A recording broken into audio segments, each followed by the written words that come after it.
வணக்கம், நான் உங்கள் எக்ஸாம் குரு காளி. இன்னைக்கு நடந்து முடிஞ்ச ஜூன் 9ஆம் நாள் 2024 டிஎன்பிசி குரூப் 4 எக்ஸாம் அதை பத்தி நம்ம டிஸ்கஸ் பண்ண போறோம். அதுல எக்ஸ்பெக்டட் கட் ஆஃப் அதையும் தாண்டி சேஃப் மார்க் என்ன அப்படிங்கிறத பார்க்க போறோம்.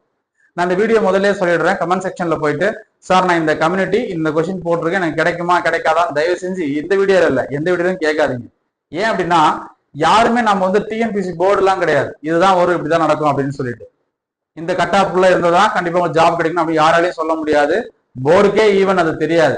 நீங்க எடுக்கக்கூடிய மார்க், உங்களை கூப்பிடக்கூடிய கவுன்சிலிங் டேட்டு, அங்க இருக்கக்கூடிய போஸ்டிங், அதுல இடவாரியான இடஒதுக்கீடு அதெல்லாம் வச்சுதான் உங்களுக்கு போஸ்டிங் இருக்கு. இப்போ நீங்க கேட்கலாம் அப்புறம் ஏன் சார் இந்த வீடியோ போடுறீங்க அப்படின்னா, ஒரு எக்ஸாமோட அனாலிசிஸ், ஒரு தேர்வு நடந்து முடிஞ்சதுக்கு அப்புறம் பாத்தீங்கன்னா எப்பவுமே ஒரு விஷயத்த ஸ்டார்ட் பண்றதுக்கு முன்னாடியும் சரி, ஸ்டார்ட் பண்ணி அதை நம்ம பண்ணி முடிச்சதுக்கு அப்புறமும் சரி, அதை நம்ம எவாலுவேட் பண்றது வழக்கமான விஷயம் தான். அதை நம்ம பண்ண போறோம். இது 100% இந்த கட் ஆஃப் எடுத்தவங்க தான் பாஸ் பண்ணுவாங்க அப்படின்லாம் கிடையாது. இது எக்ஸாம் அனாலிசிஸ். ஓகே, இப்போ எக்ஸ்பெக்டட் கட் ஆஃப் அதை தாண்டி நான் எங்க போறேன் அப்படின்னா சேஃப் மார்க் தான் போறேன். ஓகேங்களா, டன். முதல்ல பாத்தீங்கன்னா தமிழ் பாடம். தமிழை பொறுத்தவரையில உங்களுக்கு நல்லாவே தெரியும் 100 கேள்விகள். இந்த 100 கேள்வியில 90 கேள்விகளுக்கு கட்டாயமா நான் நல்லா படிக்கிறவங்களை சொல்றேன். நான் வந்து ஆவரேஜ் பண்ணி கட்டாயமா ஜாப் போஸ்டிங் போறாங்க இல்லையா, அவங்க எடுத்த மார்க் எல்லாம் பாத்தீங்கன்னா 88, குறைஞ்சபட்சம் 88 இருக்கும், அதிகபட்சம் 98 100 கூட இருக்கும். அதனால நான் 90 அப்படிங்கறத நான் வந்து ஒரு பேஸ் பாயிண்டா வச்சிருக்கிறேன் தமிழுக்கு. அதே போல அடுத்தது பாத்தீங்கன்னா மேக்ஸ் 25 கேள்விகள். 25ல எப்படி பார்த்தாலும் 3ல இருந்து 4 கேள்வி தப்பாகும். ஸோ அப்ப 21 அப்படின்றத வச்சுக்கலாம், அப்ராக்சிமேட் தான். அதே போல ஜிஎஸ் பொது அறிவு பாடம், பொது அறிவுல 75 கேள்விகள் நடப்பு நிகழ்வுகள் உட்பட. 75ல கட்டாயமா ஒரு 10 கேள்வி எப்படி பண்ணாலுமே தப்பாயிடும். அதை தாண்டி போடுறாங்கன்னா அவங்க கிரேட் அப்படின்னு தான் சொல்ல முடியும். ஸோ 75ல ஒரு 10 கேள்வி குறையுது, 65, அது 2-3 குறையும். ஸோ இதுல வந்து ஒரு 60. இதுதான் சேஃப். அதாவது 1, 11, 6, 9, 10, 11, 11, 6, 17, 171 அவுட் ஆஃப் 200. இது மார்க் கிடையாது, கொஸ்டினுக்கு. இது வந்து சேஃப். அதாவது எனக்கு போஸ்டிங் கிடைக்கணும், கண்டிப்பா கிடைக்கணும் அப்படின்னா இந்த கட் ஆஃப் இதை விட அதிகமா எடுத்தீங்கன்னா கட்டாயமா உங்களுக்கு போஸ்டிங் கிடைக்கும். லாஸ்ட் டைம் நடந்து முடிஞ்ச குரூப் 4ல பாத்தீங்கன்னா ஃபர்ஸ்ட் மார்க் 187, கடைசியா அதை 168 எடுத்தவங்க வரைக்கும் கிடைச்சிருக்குது. அப்ப இதுல இருந்து ஒரு 3 கொஸ்டின் தான் கம்மியா இருக்குது. நான் கொஸ்டின் தான் சொல்றேன், மார்க் சொல்றேன். ஓகேங்களா, அப்ப இந்த ரேஞ்ச் எடுக்கிறவங்களுக்கு வரைக்கும் இது ஃபர்ஸ்ட் மார்க், இது லாஸ்டா போஸ்டிங் வாங்கினது. அப்ப அது வரைக்கும் கிடைக்க வாய்ப்பு இருக்கு. அதே போல இதுலயும் பாத்தீங்கன்னா இந்த 171ல இருந்து +5 -5. ஸோ இதுதான் சேஃப். இதுதான் திரும்ப சொல்றேன், இதுக்கு எக்ஸ்பெக்டட் கட் ஆஃப் கிடையாது, சேஃப் தான். இது சார் நான் 158 எடுத்துட்டேன், 161 எடுத்திருக்கேன், எனக்கு கிடைக்குமா அப்படின்னு சொல்றது பார்த்தா எனக்கு கிடைக்காதே. தயவு செஞ்சு யாருமே எதுக்கும் ஃபீல் பண்ண வேண்டாம். கடமையை செஞ்சாச்சு, நம்ம கடினமா உழைச்சிருக்கிறோம், தேர்வு நடந்தது, தேர்வு நல்லபடியா எழுதியிருக்கிறோம். இதுக்கப்புறம் ரிசல்ட் வரும்போது நம்ம மார்க்லாம் நம்ம தெரிஞ்சிருக்கும். நம்ம ஓரளவுக்கு எல்லா ஆன்சருக்கு எல்லாம் பார்த்து ஆன்சர் நம்ம மார்க் தெரிஞ்சு வச்சிருப்போம். இது வந்து உங்களுக்கு தீர்மானிக்க போறது இல்லை. யார் அதிக மார்க் எடுத்தாங்க, உங்களுக்கு முன்னாடி எத்தனை பேர் இருக்கிறாங்க, இனவாரி இடஒதுக்கீடு, அதுல பிஎஸ்டிஎம், அதுல இருக்கக்கூடிய உள் இடஒதுக்கீடுகள், இதெல்லாம் பொறுத்துதான் எல்லாம் தீர்மானிக்க போறாங்க. அதனால தயவு செஞ்சு இதை பத்தி இதுக்கப்புறம் யோசிக்காதீங்க. இந்த மார்க்குக்கு மேல எடுத்தீங்க, இந்த ரேஞ்சுக்குள்ள இருக்கு அப்படின்னா நீங்க சேஃப்ல இருக்கீங்கன்னு அர்த்தம். அடுத்த வேலையை பாருங்க. இதை விட கம்மியா இருக்கு சார், தயவு செஞ்சு நான் திரும்ப ரெக்வஸ்டா சொல்றேன், ஃபீல் பண்ண வேண்டாம்.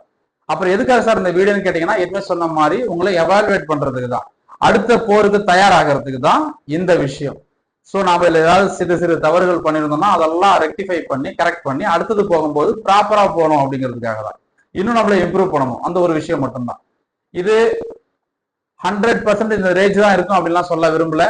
இது இருக்கலாம், இதுக்கு கூடலாம் குறையலாம், ஆனா சேஃப் இதுதான். இதுதான் சேஃப். நீங்க என்ன சொன்னாலும் இதுதான் சேஃப். பொதுவாக இன்னைக்கு நடந்து முடிந்த தேர்வு பாத்தீங்கன்னா நிறைய பேர் ஒரு சாரார் ஈஸி, ஒரு சாரார் டஃப், ஒரு சாரார் வந்து மாடரேட் கொஸ்டின் அப்படின்னு சொல்றாங்க. பட் உண்மையான லெவல் என்ன அப்படின்னு பாத்தீங்கன்னா மாடரேட் டு ஈஸி தான். இங்க டஃப்ன்றதுக்கே இடம் கிடையாது. டஃப்ன்றதே இங்க கிடையாது. டஃப் அப்படின்னா இதுக்கு முன்னாடி போன நடந்தது பாருங்க, டிஎன்பிசி குரூப் 4 ஜிஎஸ் பாத்தீங்கன்னா தெரியும் உங்களுக்கு, அது டஃப். அதுக்கு முன்னாடி நடந்தது டஃப். இது அந்த அளவுக்கு தான் ஜிஎஸ் டஃப் கிடையாது. தமிழ் வழக்கம் போல ஈஸியா தான் இருந்துச்சு, மேக்ஸ் வழக்கம் போல 4 கேள்விக்கு பதில் சொல்ல முடியாத மாதிரி தான் இருந்துச்சு, டைம் அதிகமா எடுத்துக்கிற மாதிரி தான் இருந்துச்சு. இதான் வழக்கமா இருக்கிறது. ஜிஎஸ் தான் கை வைப்பான். இந்த வாட்டி ஜிஎஸ் கொஞ்சம் ஈஸியா தான் இருந்துச்சு லாஸ்ட் டைம் கம்பேர் பண்ணும்போது. அதனால கட்டாயமா இந்த வாட்டி கட் ஆஃப் கூடுறதுக்கு அதிகமா வாய்ப்பு இருக்கு. கொஸ்டின் ஸ்டாண்டர்டு இந்த வாட்டி ஈஸியா இருந்த ஒரு காரணத்தினால் அது குறையறதுக்கு வாய்ப்பு இருக்கு. நடப்பு நம்ம மக்கள் எல்லாம் டிஸ்கஸ் பண்ணி என்ன மாதிரி எல்லாம் மக்கள் எழுதிருக்கிறாங்க, கேள்வித்தாள் எப்படி இருக்கு அப்படின்னா வச்சுதான் நம்ம அந்த முடிவுக்கு வந்திருக்கு. நெக்ஸ்ட் எல்லாருமே கேட்கிற விஷயம் என்னன்னு பாத்தீங்கன்னா வேகன்சி. சார் வேகன்சி இன்க்ரீஸ் ஆகுமா? கட்டாயமா இன்க்ரீஸ் ஆகும். கட்டாயமா இன்க்ரீஸ் ஆகும். 6500 இருந்து 6800 வரைக்கும் வேகன்சி இன்க்ரீஸ் ஆகலாம். அதாவது இருக்கிற நோட்டிபிகேஷன்ல கூடுதலா வரலாம். 7000 வந்தாலும் ஆச்சரியப்படுறதுக்கு இல்லை.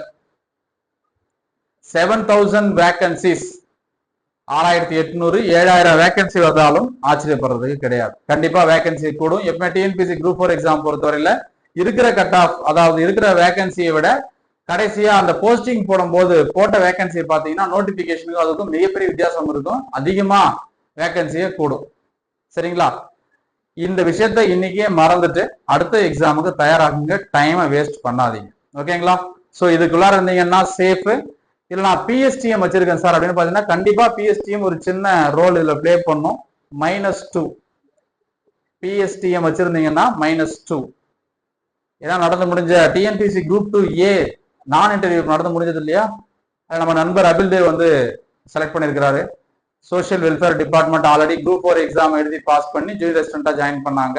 இப்போ அதே டிபார்ட்மெண்ட்ல அசிஸ்டண்டா சூஸ் பண்ணியிருக்கிறாரு. அவர் வந்து சொன்னார், ஐயா நான் வந்து என்னோட மார்க்குக்கும் அவர் பிஎஸ்டிஎம் வச்சிருக்காரு, நான் பிஎஸ்டிஎம் வச்சிருக்கிறேன். மெயின்ஸ் எக்ஸாம் எல்லாம் புரிஞ்சுக்கோங்க. இன்னொருத்தர் பார்த்தீங்கன்னா நான் பிஎஸ்டிஎம், அவர் மற்ற பிஎஸ்டிஎம்ல வரமாட்டார். அவருக்கும் இவருக்கும் பார்த்தீங்கன்னா கிட்டத்தட்ட 5 மதிப்பெண்கள் வித்தியாசம் இருக்கு. மெயின்ஸ்ல நான் சொல்றேன் 5 மார்க்ஸ். இவர் 168 சம்திங்னா அவர் 161, இவர் 163 அப்படின்னா ஒரு 168. அவரை விட இவருக்கு தான் முன்னாடி போஸ்டிங் கிடைச்சிருக்கு. ஸோ இந்த டிகிரி ஸ்டாண்டர்ட்ல பிஎஸ்டிஎம் பெருசா ரோல் பிளே பண்ணுது. இங்க அவரோட ரோல் கொஞ்சம் கம்மியா இருக்கும். பட் இதுவும் 1-2 மார்க் கண்டிப்பா குறையும். சேமா இருக்க வாய்ப்பே கிடையாது. இதே போல மற்ற persons with disability, bench mark disabilities இருக்காங்க இல்லையா, மாற்றுத்திறனாளிகள், அவங்களுக்கும் கட் ஆஃப் குறையும்.